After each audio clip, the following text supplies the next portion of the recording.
भारत से सिख जत्थे आमतौर पर पाकिस्तान जाते रहते हैं ताकि धार्मिक अवसरों पर जैसे गुरु नानक देव का जन्मोत्सव है जिसको प्रकाश पर्व कहते हैं या करतारपुर दर्शन को लेकर यहां से यात्रा होती रहती है।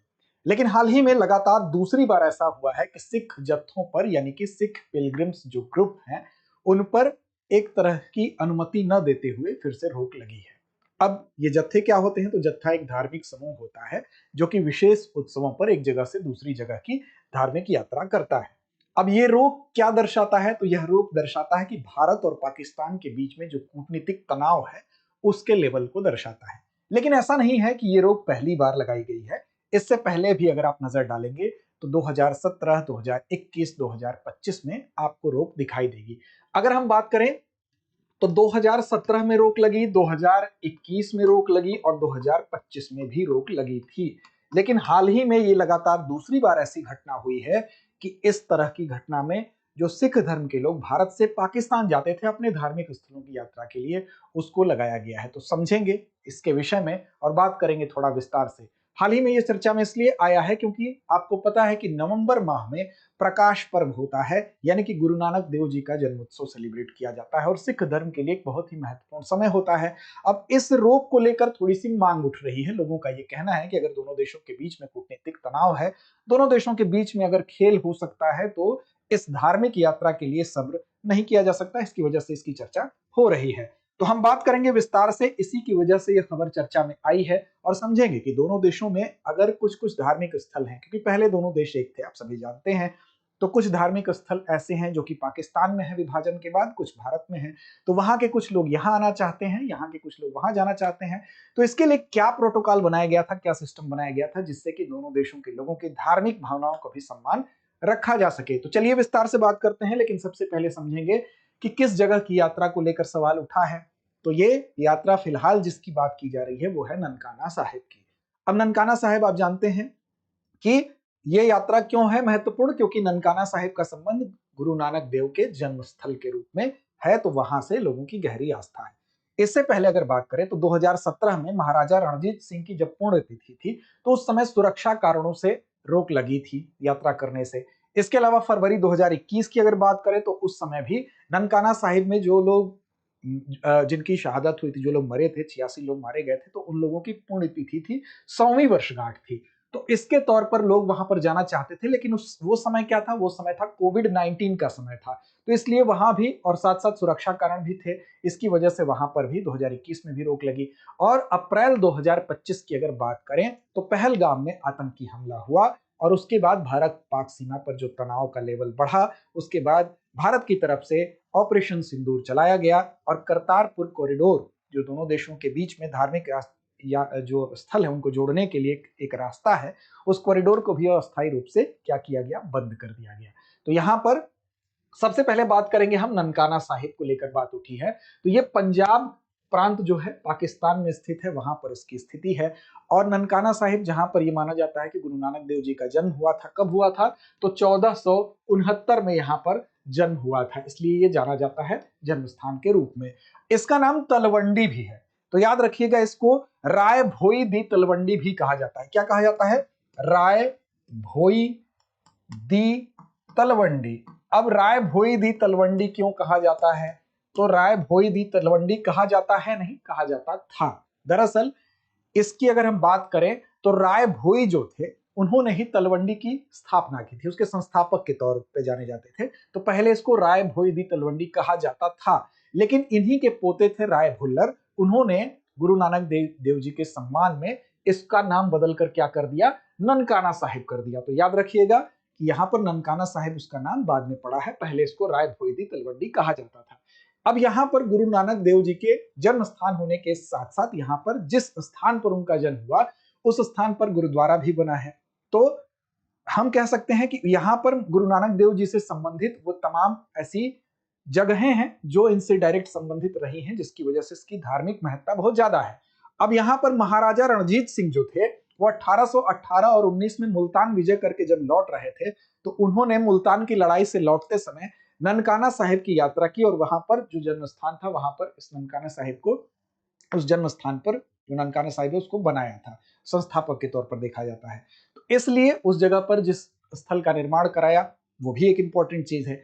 बाद में अगर आप देखें तो उनके जीवन से तमाम जीवन के जो पहलू हैं, चाहे उनके जीवन की शुरुआत आप कह लें, जिस जगह से उनकी आध्यात्मिक यात्रा की शुरुआत हुई, अपने प्रारंभिक वर्ष जहां पर उन्होंने बिताए, और भी तमाम ऐसे स्थल हैं जो कि गुरु नानक देव जी के जीवन के विभिन्न चरणों से संबंधित हैं। चाहे वो गुरुद्वारा पट्टी साहिब हो, गुरुद्वारा बाल लीला हो, गुरुद्वारा मस्जिद साहिब हो, गुरुद्वारा कियारा साहिब हो या तंबू साहिब हो, ये तमाम वो स्थल हैं जो कि इस यहाँ पर ननकाना साहिब के पास पड़ते हैं, यानी कि पाकिस्तान में पड़ते हैं, जहां पर भारतीय सिखों की भी धार्मिक आस्था का वो सेंटर है। तो इसलिए इसके अलावा आप देख सकते हैं पंजाब साहिब भी आप देख रहे हैं कि यहाँ पर है। इसके अलावा ननकाना साहिब की बात अभी हो ही रही है, यह भी यहाँ पर स्थित है। इसी प्रकार कुछ स्थल इधर भी हैं जो कि वहां जो लोग होंगे उनकी आस्था भी इधर होगी। अब ये सब कुछ तो सही था 1947 तक, लेकिन समस्या कब आई? जब 1947 में दोनों देशों के बीच में विभाजन हुआ, तो कुछ स्थान उस देश में चले गए, कुछ हमारे यहाँ आ गए, तभी से यह समस्या उत्पन्न हुई। इसके अलावा भी अगर आप देखें तो सिख गुरु अर्जुन देव जो थे, जो पांचवें गुरु थे, और साथ ही साथ गुरु हरगोविंद जो छठवें गुरु थे, उनकी स्मृति में भी गुरुद्वारे वहां पर हैं, वहां पर भी लोगों की आस्था है। तो ये दो अन्य स्थल और भी हो गए। अब गुरुद्वारा करतारपुर साहिब की भी बात कर ले, क्योंकि करतारपुर कॉरिडोर को भी जब तनाव हुआ तो बंद कर दिया गया। तो करतारपुर कॉरिडोर का इतिहास भी अगर आप देखेंगे, यानी करतारपुर जो कॉरिडोर बनाया गया है, तो इसका इतिहास भी पुराना है। 1504 से आप इसके इतिहास को शुरुआत इसको मान सकते हैं। क्यों? क्योंकि 1504 से जब सिख धर्म के पहले गुरु जो गुरु नानक थे, करतारपुर की उन्होंने स्थापना की थी, तो वहां ने, चूंकि गुरु नानक देव ने इसकी स्थापना की थी, तो इसकी इंपॉर्टेंस हो गई सारे सिख धर्मानुयायी लोगों के लिए। अब इसके विभिन्न घटनाक्रमों को अगर हम देखें तो भारत के विभाजन के बाद भारत में जो सिख थे उनके लिए वो इंपॉर्टेंट था, तब भी आवागमन जारी रहा, यहां से लोग वहां पर जाते रहे। लेकिन भारत पाक जब युद्ध हुआ, दोनों देशों के बीच तनाव बढ़ गया, तब कहीं ना कहीं फिर इसमें रुकावट पैदा हुई, फिर से इसके लिए प्रयास शुरू हुआ, और आप देखेंगे 2019 से कॉरिडोर बना दिया गया, यानी कि रास्ता बना दिया गया। देखिए, भारत और पाकिस्तान के बीच जब विभाजन होता है, तो विभाजन के बाद पाकिस्तान में आप यहां पर देख रहे हैं कि यहां पर रावी नदी बह रही है, और रावी नदी के उस पार नारोवाल है, नारोवाल डिस्ट्रिक्ट में करतारपुर पड़ गया। अब ये चला गया पाकिस्तान में। उसी तरह से डेरा बाबा नानक की बात कर लें तो गुरु नानक देव की स्मृति में ही डेरा बाबा नानक बनाया गया रावी नदी के पूर्वी तट पर, तो ये पड़ गया भारत में। तो कुछ लोग ऐसे थे जो यहां आना चाहेंगे, कुछ लोग ऐसे थे जो वहां जाना चाहेंगे। अब इसके लिए क्या जरूरी था? भारत के जो लोग जाना चाहेंगे करतारपुर साहिब में, तो यहां से इसके लिए कॉरिडोर यानी कि एक रास्ता बना दिया गया, ताकि यहां से धार्मिक आस्था का सम्मान किया जा सके। अब चूंकि ये माना जाता है कि जो करतारपुर साहिब है, इसी जगह पर गुरु नानक देव का निधन भी हुआ था, तो जिस जगह पर उनका जन्म हुआ, जिस जगह पर उनका निधन हुआ, वो दोनों जगह इंपॉर्टेंट हो जाता है। तो यहाँ पर 1522 में गुरु नानक देव जी जो थे, वो यहाँ पर आप देखेंगे, इसकी स्थापना की अगर बात कर लें तो यहाँ पर हुई थी, 1504 से ही स्टेब्लिश हुआ, और निधन जब उनका हुआ तो ये निधन की वजह से भी इंपॉर्टेंट हो गया। इसके अलावा गुरु बाबा नानक जो डेरा बाबा नानक जो गुरुद्वारा है, जो भारत में स्थित है, ये रावी नदी के पूर्वी तट पे स्थित है, और ये भी गुरु नानक देव जी की स्मृति में ही बनाया गया। अब जब विभाजन हो गया, तो विभाजन के बाद समस्या पैदा हुई, लोग वहां पर जा नहीं पा रहे थे। शुरुआत में तो औपचारिक यात्रा लोग करते थे, लेकिन बीच में क्या हुआ कि जब दोनों देशों के बीच में तनाव बढ़ा, तो एक पुल था, उस पुल को तोड़ दिया गया। किसके द्वारा? तो पाकिस्तानी सैनिकों के द्वारा। तो हम कह सकते हैं कि जब भारत पाक के बीच युद्ध हुआ, उस पुल का नाम भी याद रखेंगे, उस पुल का नाम है जस्सर का पुल। तो ये जस्सर का जो ब्रिज था, इस ब्रिज को तोड़ दिया गया, जिसके कारण क्या हुआ? आवागमन बाधित हो गया। अब जस्सर पुल जब टूट गया 1965 में, जब भारत पाक युद्ध हुआ, इस पुल को तोड़ दिया गया। अब डेरा बाबा नानक के पास लोग चले आते थे, यानी कि भारत के लोग जिनकी आस्था यहां पर थी, कहां पर थी? करतारपुर में थी, तो लोग यहां पर आ जाते थे, और 4.5 किलोमीटर की दूरी थी लगभग। तो इस दूरी को लोग क्या करते थे? दूरबीन से देखते थे। धार्मिक आस्था ये थी कि बॉर्डर पर लोग आ जाते थे और दूरबीन से देखते थे जो हिस्सा पाकिस्तान में पड़ रहा है, जो गुरु नानक देव जी से संबंधित है। अब इस तनाव को दूर करने के लिए प्रयास की जरूरत थी, क्योंकि धार्मिक आस्था कहीं ना कहीं लोगों की उस पर ठेस लग रही थी। तो यहाँ क्या किया गया? दूरबीन के माध्यम से लोग न देखें, जाके प्रत्यक्ष रूप से दर्शन कर पाए, इसके लिए प्रयास शुरू हुआ। अब इसके लिए एक प्रोटोकॉल बनाए जाने की जरूरत महसूस हुई। तो भारत पाक धार्मिक यात्रा का प्रोटोकॉल बनाया गया, किसके तहत? शिमला एग्रीमेंट 1972 में हुआ। और शिमला एग्रीमेंट में ये कहा गया कि चाहे वो वैज्ञानिक हो या सांस्कृतिक हो, यानी साइंस से जुड़ा हो या कल्चर से जुड़ा हो, दोनों देशों के बीच में आदान प्रदान को बढ़ाया जाए। और ये जो समझौता हुआ वो कानूनी रूप से बाध्यकारी नहीं था, यानी लीगली बाइंड नहीं था। अब इसमें क्या था? धार्मिक स्थल की जो यात्रा है, उस पर भारत पाकिस्तान प्रोटोकॉल 1974 नाम से कुछ व्यवस्था की गई, यानी कि एक प्रोटोकॉल तय किया गया। दोनों देशों के जो नागरिक होंगे उनके रिलीजियस सेंटिमेंट जो होंगे उसका सम्मान किया जाए, साथ ही साथ धर्म या संप्रदाय के आधार पर किसी भी तरह का भेदभाव न किया जाए, चाहे पाकिस्तान में भारत के लोगों के धर्म के प्रति या भारत में दूसरे धर्म के प्रति पाकिस्तान से आने वाले लोगों के, या धर्म या संप्रदाय के आधार पर भेदभाव नहीं होगा। और विजिटर्स कैटेगरी वीजा, यानी कि जो विजिटर्स हैं उनके लिए एक विशेष तरह का वीजा जारी किया जाएगा।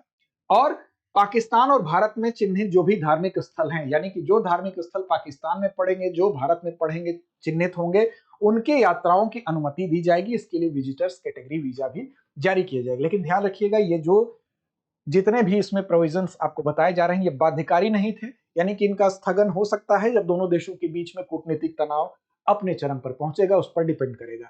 अब दोनों देशों के बीच में जो जत्थे जाते थे, जत्थे यानी धार्मिक यात्रा के जो समूह के रूप में की जाती थी, इसकी अगर बात करें तो वार्षिक अनुमति आमतौर पर जो दी जाती थी उसमें कुछ कुछ फिक्स तिथियां थी, जो विशेष अवसर थे उस पर कुछ विशेष लोगों को जाने दिया जाता था। जैसे जो अनुमति दी गई थी, प्रदान की गई थी, गुरु नानक देव का जन्मोत्सव जैसे नवंबर में पड़ता है, वैशाखी अप्रैल में पड़ता है, तो अनुमानित 3000 लोगों का जत्था जाने की यहाँ पर परमिशन दी गई।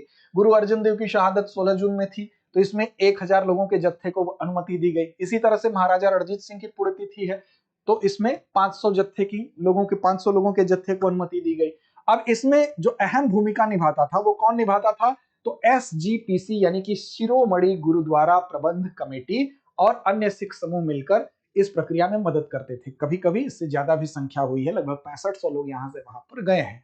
तो ये व्यवस्था की गई। अब इसमें क्या होता था कि यहाँ पर कुछ हिंदू यात्रा करते थे पाकिस्तान की भी, कुछ वहां के लोग यहाँ भी जाते थे। तो अब देखिए, यहां से वहां अगर जाने की बात करेंगे तो लगभग 2 से 3 यात्राएं होती थी कुछ महत्वपूर्ण जगहों पर। जैसे शादानी दरबार सिंध में पड़ता है, दिसंबर में यात्रा होती थी। कतास राज मंदिर चकवाल में है, जो फरवरी मार्च में यात्रा होती थी। और यहाँ पर अगर आप देखेंगे तो 50 से लेकर 400 लोगों का जो ग्रुप है, जो जत्था है, वो जाता था। इसी तरह से पाकिस्तानी कुछ मुस्लिम यात्राएं भी भारत में करते थे, जैसे हजरत मोइनुद्दीन अल्फ सनी जो है, इनकी अगर बात कर लें तो ये यात्रा भी होती थी। ख्वाजा निजामुद्दीन औलिया जिनकी दरगाह दिल्ली में है, हजरत अमीर खुसरो जिनकी दरगाह दिल्ली में है, यहाँ पर भी यात्रा की जाती थी। तो इन यात्राओं के लिए वहां से लोग यहाँ आते थे, कुछ लोग यहाँ से वहां जाते थे। अब अगर इसकी बात कर लें तो अल्फ सनी की अगर बात करें तो सरहिंद फतेहगढ़ में है इनकी दरगाह, तो वहां से पाकिस्तान से लोगों की आस्था भी यहाँ थी इन सूफी संतों के दरगाहों पर। कहने का तात्पर्य है कि दोनों जगहों पर जो स्थल थे, जो विभाजन की वजह से जो समस्याएं हुई, उसके लिए एक समाधान निकालते हुए जो शिमला एग्रीमेंट 1972 है, उसके तहत एक व्यवस्था बनाई गई, एक प्रोटोकॉल तय किया गया। हालांकि ये शर्तें बाध्यकारी नहीं थी, तनाव की स्थिति में इनको निलंबित किया जा सकता है। जैसा कि फिलहाल स्थिति में अगर आप देखें, जैसे कि जो कॉरिडोर की बात की जा रही है, करतारपुर कॉरिडोर, जो कि 2019 में व्यवस्था बनाई गई थी 2024 तक के लिए, फिर उसको 2024 से विस्तारित किया गया था 2029 तक के लिए। लेकिन जब भारत और पाकिस्तान के बीच में कूटनीतिक तनाव देखने को मिला तो इसको निलंबित फिलहाल कर दिया गया है। अगर दोनों देशों के संबंध फिर बेहतर होंगे तो हो सकता है कि फिर से उस एग्रीमेंट के तहत, शिमला एग्रीमेंट के तहत जो बातें कही गई थी, जो लीगली बाउंड नहीं करती हैं, उन चीजों को फिर से बहाल किया जा सके। किसके अंतर्गत, तो धार्मिक स्थलों की यात्राओं पर भारत पाकिस्तान प्रोटोकॉल 1974 के तहत। यह बाध्यकारी नहीं है, अगर संबंध ज्यादा बेहतर होते हैं तो बाध्यकारी शर्तों को भी बनाया जा सकता है, इस बात से इनकार नहीं किया जा सकता। अब अंत में चलते हैं अभ्यास प्रश्न की तरफ। अभ्यास प्रश्न की जिम्मेदारी आप पर होगी। क्या है अभ्यास प्रश्न, तो हजरत मोइनुद्दीन अल्फ सनी की दरगाह कहां स्थित है? अजमेर राजस्थान, सरहिंद पंजाब, दिल्ली, लाहौर पाकिस्तान। तो इस प्रश्न का जवाब कमेंट बॉक्स में देना ना भूलें। लड़ते रहें, अपने लक्ष्य की ओर बढ़ते रहें। अब एग्जाम की तैयारी को और बेहतर करने के लिए हमारे चैनल को लाइक, शेयर और सब्सक्राइब करना ना भूलें।